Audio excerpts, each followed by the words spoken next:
હવે આગળ વાત કરીએ તો કરજણનગરમાં રખડતા ઢોરોના ત્રાસથી જનતા પરેશાન। માર્ગ અડ્ડો જમાવી બેસતા ઢોરોની સમસ્યા દિન પ્રતિદિન વિકટ બનતી રહે છે।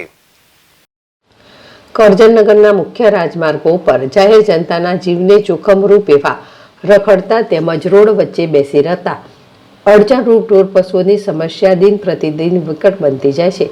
જે બાબતે કોઈ અનિચ્છનીય ઘટના ઘટે તે પહેલા પાલિકા દ્વારા ગંભીરતા દાખવી સ્થળે યોગ્ય પગલાં લેવામાં આવે તેમ રાહદારીઓ વાહન ચાલકો ઈચ્છી રહ્યા છે।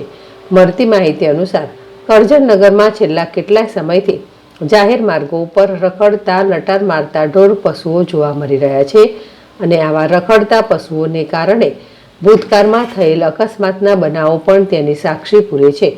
પરિણામે નગરમાં ગંભીર બની ચૂકેલ રખડતા પશુઓની સમસ્યા રોડ ઉપર, બજારમાં, શાક માર્કેટ ખાતે ખરીદી અર્થે નીકળતી મહિલાઓ, સિનિયર સિટીઝનો, બાળકો તેમજ વાહન ચાલકો માટે આફત બનવા પામી છે। કરજણ નવા બજાર વિસ્તારમાં નવી શાક માર્કેટ, એપીએમસી, એસટી ડેપો તરફના માર્ગ, રાજમાર્ગ સહિતના રાજમાર્ગો ઉપર પશુઓનો અડીંગો જોવા મળે છે।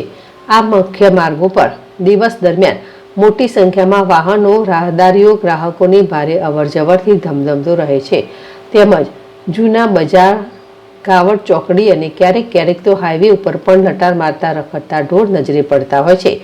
આ રીતે રોડ ઉપર બજારની મુલાકાત લેતા અડચણરૂપ પશુઓને કારણે ત્યાંથી પસાર થતા રાહદારીઓ, વાહન ચાલકો ભારે હેરાન પરેશાન થતા હોવાનું જાણવા મળે છે।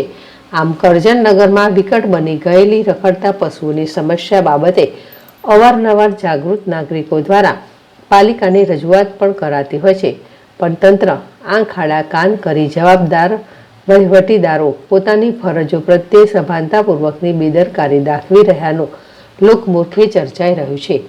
પરિણામે રખડતા પશુઓની સમસ્યાને પગલે કોઈ અનિચ્છનીય બનાવ બને તે પહેલા જનહિતમાં પાલિકા દ્વારા સ્થળે યોગ્ય પગલાં લેવામાં આવે તેવી સમયની માંગ છે।